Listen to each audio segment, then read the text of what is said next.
회복과 충전. 다시 잘 살고 싶을 때 읽는 김창옥의 제안서. 나를 살게 하는 것들. 삶은 정답의 문제가 아니라 선택의 문제입니다. 당신은 어떤 삶을 살고 싶나요? 행복했습니다. 감사했습니다. 웃어주시고 고개 끄덕여주시고 손뼉 쳐주시고 그 마음에 답하기 위해 열심히 달려왔습니다. 그러다 알게 되었습니다. 내가 질주했구나. 시속 100km로 내달려왔구나. 문득문득 공허했고 외로웠고 아팠습니다. 생각했습니다. 나를 다시 살게 해야겠다. 찾기 시작했습니다. 나는 어떻게 살고 싶지? 내가 좋아하는 것은 무엇이고 나는 언제 행복하지? 내 몸과 마음을 이완시키는 장소, 사람, 순간을 찾아 나섰습니다. 한 번쯤 해보고 싶다고 늘 마음속으로만 품었던 일들을 하나하나 해보았습니다. 여러분도 이제 제대로 숨을 쉬고 사세요. 더 이상 숨을 참고 살지 마세요. 그 누구를 위해서가 아닌 나를 위한 삶을 사세요. 이제 누군가 제게 행복하냐고 묻는다면 저는 대답할 준비가 되었습니다. 열심히 살아온 여러분, 이제 좀 행복하셔도 괜찮습니다. 행복을 너무 낯설어 하지 마세요. 인생은 그렇게 길지 않습니다. 당신이 처음에 하고자 한 일이 잘 되지 않았다 하더라도 당신은 소중합니다. 1. 나만의 속도. 마음이 깨지지 않기 위해 한창 전국을 돌며 강연을 하러 다닐 때 여주에서 옹기를 파는 가게를 만났습니다. 오랜 세월을 지나온 옹기 수백 개가 전시되어 있었는데 그 옹기들을 보는 순간 마치 운명처럼 마음이 편안해졌습니다. 바쁘기만 했던 나의 마음 안에서 시계 초침 소리가 째깍째깍 느껴졌습니다. 허기진 마음이 배부르게 차오르는 느낌이 있습니다. 한참을 바라보다 양팔 한가득 벌려 안아야 겨우 품에 담을 수 있는 커다랗고 무거운 옹기 하나를 골라 사가지고 집으로 돌아왔습니다. 무언가 담을 것이 있다거나 필요해서 산 것은 아니었습니다. 커다란 옹기를 제 방 안에 가만히 두었습니다. 며칠을 그저 바라보았습니다.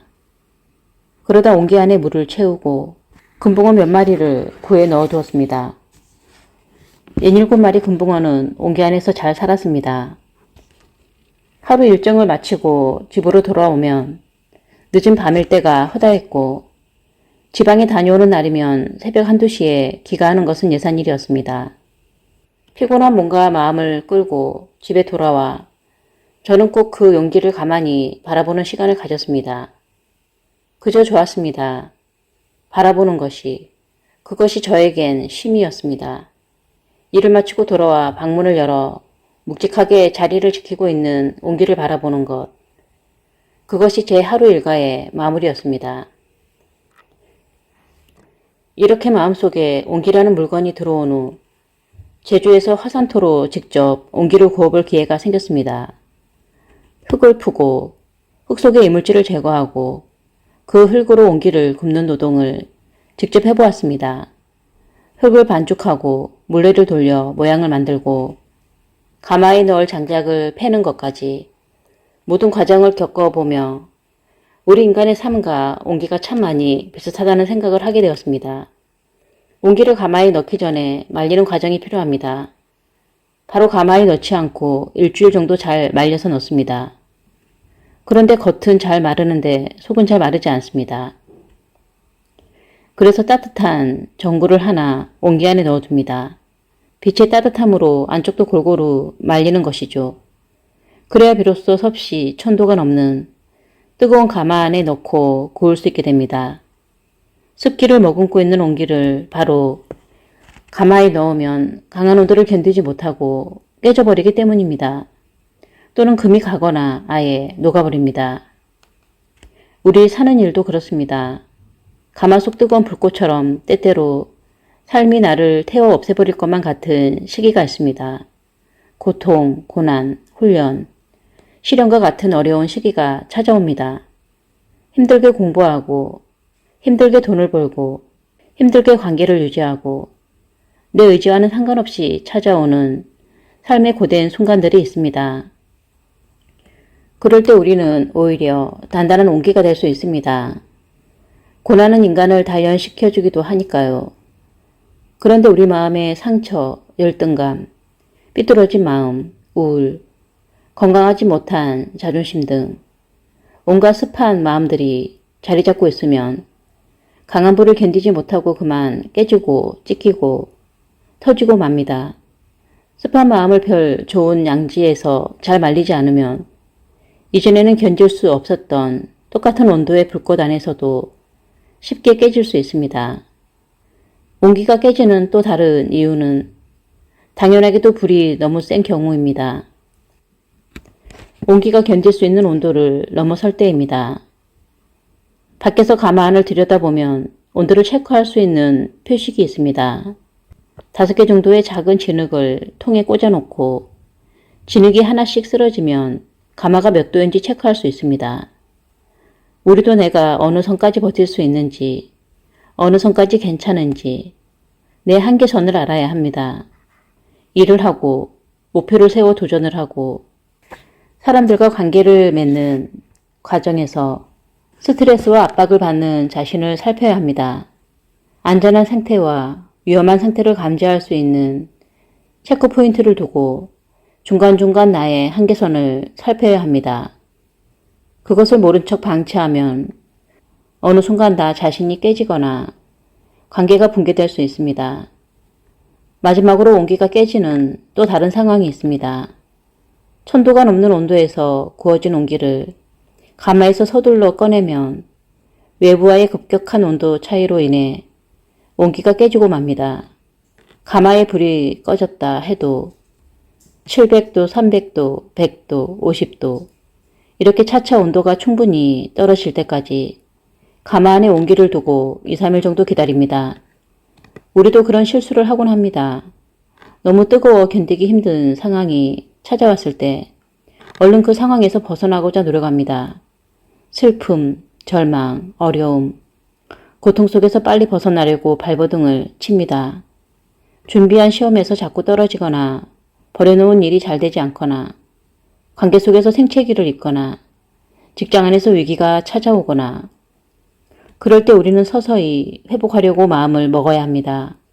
공부를 아예 포기해버리거나 잘 나가는 다른 업종으로 갑자기 노선을 변경하거나 사람에게 입은 상처는 사람으로 치유해야 한다며 성급하게 다른 사람과의 관계 맺기에 몰입해버리기도 합니다.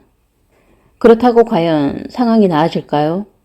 당장 나아지고 치유되지 않는다 하더라도 조금 더 힘겨운 상황이 지속되더라도 스스로를 기다려주는 시간도 필요합니다. 열기가 휘몰아치는 가마를 박차고 나오기 전에 잠시 기다려보세요. 를 둘러싼 열기가 차차 사그라들기를 기다리다 보면 어느새 더 튼튼하고 견고해진 자신을 발견할 수 있을 겁니다. 흙에 축축한 습기가 많을 때, 가마솥 온도가 너무 높을 때, 갑자기 뜨거운 온기를 온도차가 많이 나는 세상 밖으로 꺼낼 때 정성껏 시간을 들여 만든 결과물이 깨져버립니다. 그간의 노력이 모두 없던 일이 되는 것 같아 허무해집니다. 하지만 깨진 용기가 그저 쓸모 없어지는 것은 아닙니다. 깨진 용기를 곱게 가루로 만들어 다시 흙에 섞으면 더 찰진 흙이 됩니다. 더 단단한 온기를 만들 수 있는 재료가 되는 것이죠. 살면서 한 번도 깨어지지 않는 사람이 어디 있을까요? 한 번도 찢어지지 않는 마음이 과연 있을까요? 강한 열기에 깨지고 찢어져 스스로가 보잘것없이 느껴지고 모든 과정이 더덥게 느껴지는 순간이 오더라도 그때의 몸과 마음을 기억했으면 좋겠습니다. 그러고는 또다시 흙을 골라 정성껏 온기를 빚어 뜨거운 가마에 들어가게 되었을 때 좀 더 괜찮은 온기를 만드는 과정이라고 생각할 수 있다면 우리 삶은 점점 더 나은 방향으로 향하게 될 것입니다. 당신이 지키는 것이 당신을 지켜줄 것입니다. 한 텔레비전 프로그램 재방송을 보고 있었습니다. 전국 곳곳을 다니며 시민들을 인터뷰하는 방송이었습니다. 시장, 공원, 식당, 학교, 길거리 등등 예상치 못한 뜻밖의 만남에서 벌어지는 사람들의 진솔한 이야기를 보고 있으면 절로 유쾌해지고 감동도 받곤 했습니다. 그날 방송에 나온 지역은 물레동이었습니다. 과거 물레동은 철공소 밀집 지역이었다고 합니다. 철강 산업이 침체되고 중국산 부품들이 밀려 들어오면서 문을 닫는 철공소가 늘었는데 2000년대 들어 비어있는 철공소에 젊은 예술인들이 들어오며 다시 활기를 띠게 되었다고 합니다. 그래서 그런지 20대 후반의 젊은 청년을 인터뷰한 내용이었어요. 기계 부품이나 거친 고철을 미세하게 깎아서 매끄럽고 광택이 나게 하는 공장의 젊은 사장이었습니다. 어떻게 일을 시작하게 되었는지 묻는 질문에 청년이 한 대답이 제 가슴을 턱 쳤습니다. 아버지가 같은 일을 하셨는데 땀을 뻘뻘 흘리면서 작업에 집중하던 모습이 너무 멋있어 보였다는 것입니다. 정직하게 일하며 사는 아버지의 모습에 자신도 이 일을 택하게 되었다고 합니다. 그렇게 아버지에게 일을 배우다 이제는 어엿한 사장이 된 것이죠. 저는 청년을 보고 그동안 잊고 있던 중요한 가치 한 가지를 떠올리게 되었습니다. 새 것을 찾는 게 아니라 새롭게 하는 것. 청년은 빠르게 성공하고자 하는 욕심 없이 매일매일 철을 깎으며 실력을 쌓는 데 집중했습니다. 자신이 좋아하는 일을 발견했을 때 첫 마음을 기억하며 새로운 일을 찾는 데 에너지를 쏟기보다 기존의 일을 새롭게 하는 방법을 찾는 데 집중했습니다. 어쩌면 우리는 끊임없이 새로운 것을 찾으려고만 했는지도 모릅니다. 더 심오해 보이는 것, 그동안 세상에 나오지 않았던 것을 찾으려 헤맸습니다. 하지만 이미 하늘 아래 새로운 것도 없다고 했습니다. 다만 새 것을 찾는 것이 아니라 새롭게 하는 방법을 찾는 것, 일상을 낯설게 보고 그 안에서 본질을 발견하는 것, 이미 익숙하고 흔하다고 생각하는 것에서 영원한 삶의 이치를 발견하는 것, 그것이 중요하지 않을까 생각합니다. 제가 좋아서 했고요. 항상 생각하는 게 오늘 하루도 할 수 있는 일이 있어 감사해요. 아무렇지도 않게 대답하던 청년의 목소리는 어떤 가식적인 힘이 들어가지 않은 마치 강물이 흐르는 것처럼 자연스럽게 흘렀습니다. 그의 말이 햇빛이 되어 저를 비춰주었습니다. 그리고 제 부끄러운 마음이 보였습니다. 저는 강연을 하다 유튜브도 하게 됐고 그러다 SNS에서 좋은 농수산물을 소개하는 공동 구매까지 하게 되었습니다. 제 이름을 걸고 단독으로 하는 일들을 시작하면서 마음가짐이 달라졌습니다. 내 삶을 투자하고 내 돈을 투자하자. 책임감과 두려움이 제게 같은 의미로 다가왔습니다. 새로운 일을 시작할 때마다 두려움이 앞섰습니다. 강연을 하던 사람이 물건을 판다고 할 때 사람들이 비난하고 등을 돌리지 않을까. 들인 시간과 노력에 비해 욕만 먹고 실패하면 어떡하지? 이런 생각에 머리는 복잡하고 마음은 편안하지 않았습니다. 하지만 청년의 말이 제게 경종을 울려주었던 것이지요. 내가 두려운 이유는 좋아서 이 일을 한다는 생각 외에 이미 내 머릿속에 숫자가 앞서 있기 때문이야. 이 일로 돈을 벌 수 있을까? 이 일로 성공할 수 있을까? 그 마음이 앞섰기 때문에 내 마음의 평안이 사라진 거야. 평안이 사라진 사람에게 어떻게 성과가 찾아오겠니? 제 안에서 들려오는 깨달음이 저를 부끄럽게 했고 동시에 제가 어떻게 해야 하는지도 알려주었습니다. 성공도 중요합니다. 하지만 성공보다 더 중요한 것은 제 마음에 찾아오는 평안입니다. 숫자도 중요합니다. 하지만 숫자보다 더 중요한 것은 제가 일에서 얻을 수 있는 만족입니다. 청년이 첫 마음을 지켜 새로움을 지켜냈던 것처럼 저는 앞으로 무슨 일을 하든 머릿속 계산과 싸우려 하지 않고 일을 했을 때의 재미, 마음의 평안에 집중하려 합니다. 당신이 지키는 것이 결국에 당신을 지켜줄 것입니다. 책 한 권을 대하는 마음도 나중에 시간이 나면 읽지라고 생각하는 사람이 있는 반면 하루에 30분씩은 책을 읽어야지라고 다짐하고 실천하는 사람이 있습니다. 갈급한 상황이 닥쳤을 때 기도하는 사람이 있고 기도 시간을 지켜서 기도하는 사람이 있습니다. 바쁘다고 운동을 뒤로 미뤄두는 사람이 있는가 하면 운동을 하루 스케줄에서 최우선으로 두는 사람이 있습니다. 우리가 지켜낸 것들, 만일 당신이 책을 읽는 시간, 기도하는 시간, 운동하는 시간을 지켜냈다면 지금 당장은 아니더라도 훗날 그 시간들이 당신 삶을 지켜줄 것입니다. 운동 시간을 지키면 운동이 나를 지켜주고 건강검진을 받는 시기를 지키면 그 건강검진이 나의 생명을 지켜줄 확률이 높습니다. 내가 지킨 친구들이 어느 시기가 오면 나를 지켜줄 것이고 내가 지킨 가족들이 나를 지켜줄 것입니다. 우리가 지켜온 삶의 가치관, 삶의 자세가 우리를 평생토록 지켜줄 것입니다.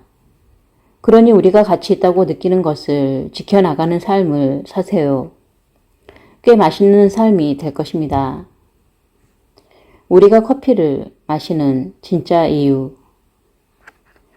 사람은 충전이 필요합니다.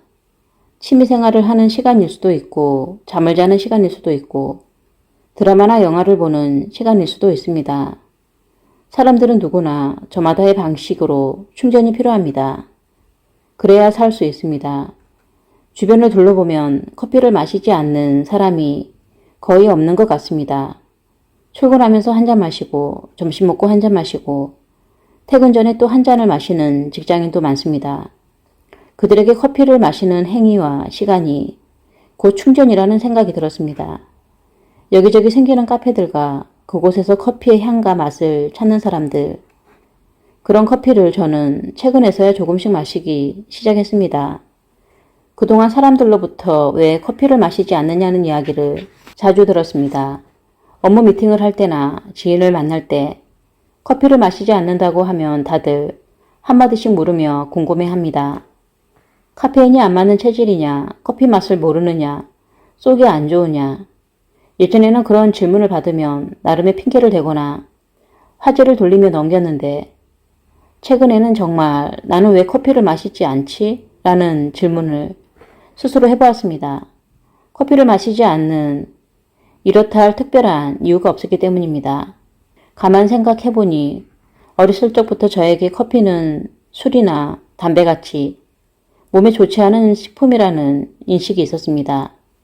어머니가 동네 아주머니들과 커피, 프리마, 설탕을 꺼내 밥숟가락으로 푹 떠서 대충 그릇에 담아 뜨거운 물을 붓고 휘휘 저어 마시는 커피가 그렇게 맛있어 보일 수 없었습니다. 먹고 싶다고 말하면 어머니는 펄쩍 뛰며 애기들이 커피 마시며 머리 나빠진다. 머리에 피가 말라불어 하셨죠. 아, 커피는 나쁜 거구나. 나중에 커서 먹는다 하더라도 그렇게 썩 좋은 건 아니구나. 그것이 제가 만난 커피의 첫인상이었습니다. 거기까지 기억하고 나서 더 생각을 이어나갔습니다. 비단 어린 시절 생긴 부정적인 인식 때문에 커피를 마시지 않는 것일까? 내가 커피를 마시지 않는 이유가 이것이 다일까? 아니었습니다. 번개처럼 알미 찾아왔습니다. 커피 탓이 아니었습니다. 저는 커피를 마시는 여유로운 시간을 어색해하고 두려워하는 것이었습니다. 저는 커피를 싫어하는 것이 아니었습니다. 제가 어색해하고 낯설어하고 두려워하는 것은 커피를 마시며 생기는 잠깐의 여유였던 것입니다. 사람들은 다양한 이유로 커피를 마십니다. 몽롱한 정신을 깨우기 위해서, 정말 맛있는 커피를 마시고 싶어서, 또는 몰아신 숨을 잠시 고르려고 커피를 마십니다. 그런데 저는 커피 한 잔을 마시는 그 여유에 인색했던 것입니다. 계속해서 숨을 참고 또 참으며 숨을 내쉬는 시간을 저에게 주지 않았습니다.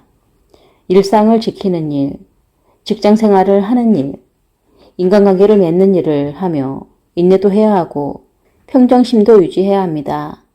그러기 위해서 우리는 숨을 쉬어야 합니다. 숨을 쉰다는 것은 자기만의 여유, 자기만의 여백을 찾는다는 의미입니다. 한 잔의 커피나 차를 마시며 아니면 산책을 하면서 자기만의 숨을 쉬고 여유를 찾아야 건강하게 살 수 있습니다. 하루 중에 나만의 숨을 내쉬는 시간을 의식적으로라도 만드는 사람과 그렇지 않은 사람 사이에는 어떤 차이가 나타날까요? 한 번의 폭발적인 힘으로 쾅 터지게 됩니다. 아주 잘 나가는 물건을 사게 될 수도 있고, 아주 값 나가는 물건을 사게 될 수도 있고, 음식을 과하게 먹을 수도, 때로는 폭력적인 성향으로 드러나기도 합니다.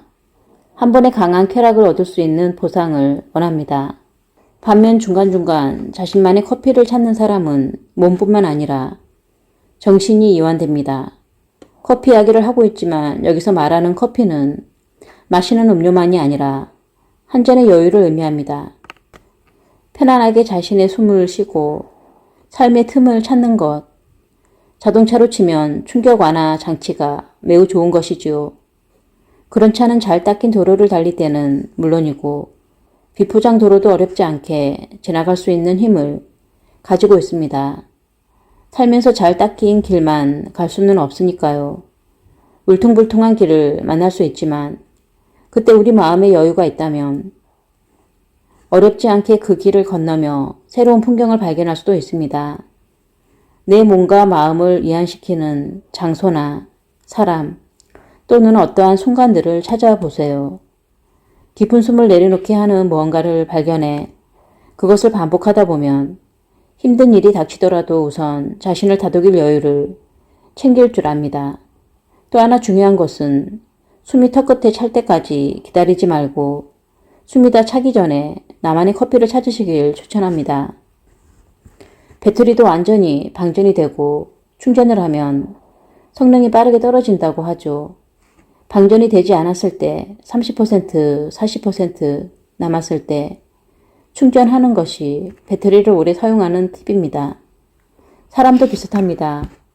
완전히 힘이 빠져 지쳐버렸을 때, 죽을 것 같이 힘들어 아무것도 손에 잡히지 않을 때 숨을 쉬려고 하면 제대로 숨이 쉬어지지 않습니다. 생계를 위해 돈을 벌려고 노력하고 나아가기 위해 자기 개발을 하는 시간도 필요하지만 동시에 의식적으로 숨을 쉬고 여유를 가지려는 시간 역시 필요합니다. 삶의 틈 사이사이 여러분만의 커피를 찾으시기 바랍니다. 우리가 커피를 마실 때 커피만 마시는 것이 아닙니다. 내 숨을 편안하게 들이마시고 내쉬는 여유를 함께 누리는 것입니다. 말 그대로 커피 한 잔의 여유. 당신의 커피는 무엇인가요? 당신의 숨을 편안하게 하고 당신을 쉬게 하는 무언가가 존재하나요? 그런 장소, 그런 사람, 그런 일이 존재하나요? 삶은 정답의 문제가 아니라 선택의 문제입니다. 무엇을 선택할 것인지, 어떤 의지를 갖고 어떤 감정을 지닌 채 살아갈 것인지 우리는 선택할 수 있습니다. 당신만의 커피를 찾게 되기를 바랍니다. 당신만의 여유, 당신만의 시간, 당신만의 공간, 당신만의 사람. 그거 참 별것 아닌데 별것 맞습니다. 꽃이 아름답게 보이지 않는다면 전라남도 신안군에는 선도라는 섬이 있습니다. 수선화의 섬이라고 불리는 이곳은 봄이 되면 섬 전체가 수선화로 노랗게 물듭니다. 집집마다 지붕도 노랗게 칠해두어 수선화가 만개하면 고요한 작은 섬은 노랗고 환한 빛으로 가득하고 그 장관을 보기 위해 찾은 관광객들로 북적이지요. 광활한 바다를 배경으로 피어난 노란 꽃들이 참 좋습니다. 봄이 되면 한번 찾아가 봐도 좋을 것 같습니다. 선도는 사람이 많이 사는 곳도 아니고 누군가 일부러 찾는 섬도 아니었습니다. 이렇게 수백, 수천만 송이의 수선화가 피어 있게 된 계기는 놀랍게도 단 한 분 할머니의 손길이었습니다. 30여 년 전에 번잡한 도시 생활을 접고 선도로 터전을 옮긴 복순이 할머니는 꽃과 나무를 사랑하는 분이었습니다. 처음에는 자신의 집, 마당과 근처 골목에 수선화를 심기 시작했다고 합니다. 이른 봄에 피어나는 수선화가 섬 사람들의 마음을 사로잡았습니다. 그러다 마을 사람들은 선도를 수선화의 섬으로 만들기로 합심합니다. 섬 마을 주민들이 힘을 합쳐 마을 전체에 수선화를 심기 시작했습니다. 꽃이 번지고 번져서 섬 전체에 가득해졌고 사람들이 하나둘 찾아오게 되었습니다. 수선화 꽃축제가 열리고 수선화 구근을 판매하면서 섬 전체에 활기가 넘치게 된 거죠. 평범한 어촌 마을이었던 선도가 노란 수선화 섬으로 변신하게 되었습니다. 복순 할머니께서는 얼마나 흐뭇하고 뿌듯하실까요? 주민분들도 섬에 기적이 일어났다고 표현했습니다. 이곳을 찾는 사람들은 꽃을 보고 바다 산책을 하고 혹은 자전거를 탑니다. 나무 그늘 아래 앉아 쉬는 사람들, 간단한 점심 도시락을 먹는 사람들, 기타를 치면서 노래를 부르는 사람들, 참 평화롭고 아름답습니다. 섬 곳곳에 노란 벤치가 놓여 있는데 그곳에 적힌 글귀 하나가 눈에 들어왔습니다. 나를 꽃으로 대해준 당신에게 고맙다. 그저 지나칠 수 있는 수선화 몇 송이를 정성스레 키우고 섬 전체를 꽃으로 가꿔낸 마음이 섬에 가득했습니다. 꽃을 사랑하는 복순 할머니의 정성이 마을 전체로 퍼져나가고 섬 주민들도 그 마음을 곱게 받아 또 다른 꽃을 피웠습니다. 저는 이분들의 마음속에 꽃을 아름답게 보려는 마음이 있었기 때문에 가능했다고 생각합니다.